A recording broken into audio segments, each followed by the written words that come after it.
4월 18일 목요일 공의로우신 전능자란 제목으로 욥기 34장 1에서 15절의 말씀입니다. 사랑의 하나님 감사합니다. 오늘도 말씀 묵상의 시간을 주심에 감사합니다. 이 시간을 통하여서 하나님의 말씀이 들리고 복음이 들리기 원합니다. 구속사의 말씀이 깨달아질 수 있는 은혜를 주시옵소서. 오늘 주시는 이 말씀이 제게 주시는 하나님의 음성으로 들을 수 있도록 성령님 도와주시옵소서. 말씀대로 믿고 살고 누린 인생이 되게 하시고 이 시간도 우리와 함께하여 주시옵소서. 감사드리옵고 예수님의 거룩하신 이름으로 기도드립니다. 아멘. 본문의 말씀입니다. 엘리후가 말하여 이르되 지혜 있는 자들아 내 말을 들으며 지식 있는 자들아 내게 귀를 기울이라. 입이 음식물의 맛을 분별함 같이 귀가 말을 분별하나니 우리가 정의를 가려내고 무엇이 선한가 우리끼리 알아보자. 욥이 말하기를 내가 의로우나 하나님이 내 의를 부인하셨고 내가 정담함에도 거짓말쟁이라 하였고 나는 허물이 없으나 화살로 상처를 입었노라 하니 어떤 사람이 욥과 같으랴. 욥이 비방하기를 물마시듯 하며 악한 일을 하는 자들과 한패가 되어 악인과 함께 다니면서 이르기를 사람이 하나님을 기뻐하나 무익하다 하는구나. 그러므로 너희 총명한 자들아 내 말을 들으라. 하나님은 악을 행하지 아니하시며 전능자는 결코 불의를 행하지 아니하시고 사람의 행위를 따라 갚으사 각각 그의 행위대로 받게 하시나니 진실로 하나님은 악을 행하지 아니하시며 전능자는 공의를 굽히지 아니하시느니라. 누가 땅을 그에게 맡겼느냐? 누가 온 세상을 그에게 맡겼느냐? 그가 만일 뜻을 정하시고 그의 영과 목숨을 거두실진데 모든 육체가 다 함께 죽으며 사람은 흙으로 돌아가리라. 아멘.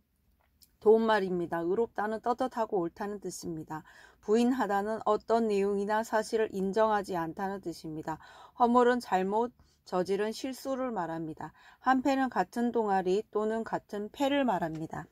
본문 요약입니다. 엘리후가 욥에게 우리가 정의를 가려내고 무엇이 선한지 알아보고자 말합니다. 그는 욥이 나는 의로우나 하나님이 내 의를 부인하셨다고 말한 것을 두고 욥을 책망합니다. 또한 전능자 하나님은 결코 불의를 행하지 않으시며 사람의 행위를 따라 갚으시는 분이라고 말합니다. 오늘의 중보기도입니다. 주를 믿는 위정자들이 내 생각, 내 감정이 아닌 하나님의 말씀을 기준으로 국정을 운영하게 하옵소서. 아멘. 본문 해설입니다. 첫 번째, 무엇이 선한가 알아보자. 1에서 4절의 내용입니다. 앞서 옳은 말을 했던 엘리후는 기세가 등등합니다. 그래서 지혜와 지식 있는 자들과 정의를 가려내고 무엇이 선한지 알아보고자 선언합니다. 그러나 하나님을 전할 때는 고통받는 자는 구원하기보다 기세 등등하여 논쟁에서 이기는 것에 목적을 두어서는 안 됩니다. 엘리후는 마치 욥의 불평으로부터 하나님을 방어하는 것처럼 말하지만 실상 그는 자기 지식을 자랑할 뿐입니다. 하나님은 인간 변호를 필요로 하지 않으시고 오직 삶으로 복음을 전하는 증인을 원하십니다. 적용 질문입니다. 나는 나의 하나님을 지식으로 증거합니까? 아니면 삶으로 증거합니까? 두 번째, 어떤 사람이 욥과 같으랴. 5에서 9절의 내용입니다.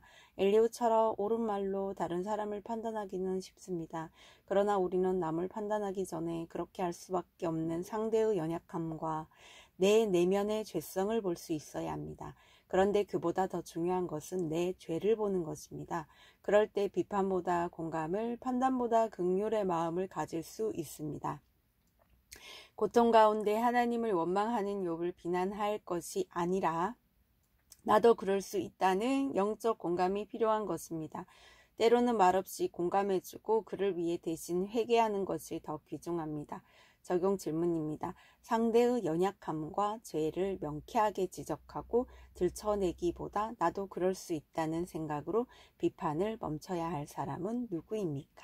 세 번째, 행위를 따라 행위대로 10에서 15절의 내용입니다. 하나님에 대한 엘리후의 고백처럼 하나님은 전능하신 동시에 공의로우신 분입니다. 이렇게 완전한 능력으로 부족함 없는 공의의 하나님을 깨달은 사람은 자신의 부족함과 죄를 볼 수밖에 없습니다. 인간은 누구나 능력도 부족하고 공의도 결핍될 수밖에 없는 존재이기 때문입니다. 따라서 자신의 부족함을 아는 사람은 남에 대한 책망을 자신에 대한 것으로 듣습니다. 그래서 상대방의 처지와 연약함을 먼저 생각하고 무너질 수밖에 없는 인간의 처지를 인정합니다. 적용 질문입니다. 연약하여 넘어지는 지체를 보고 나의 연약함을 깨달은 적은 있습니까? 깨달은 적이 있습니까? 오늘 기도하기는 때로 하나님의 말씀보다 내 생각이 앞서는 저를 불쌍히 여겨주옵소서. 내 생각을 주장하고자 하나님의 말씀을 이용하지 않게 하시고 지체의 연약함을 지적하기보다 말없이 공감하며 대신 회개하게 하옵소서.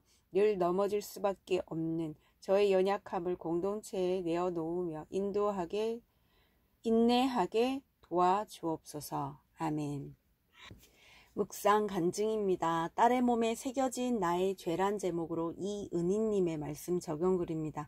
저는 성공과 행복을 꿈꾸며 내 소견에 오른 대로 결혼한 뒤 별거 하다가 남편의 요구에 따라 이혼했습니다. 이 과정에서 피해의식과 자기연민으로 내 잘못은 합리화하고 타인과 환경은 옳고 그름의 잣대로 판단하며 정죄했습니다.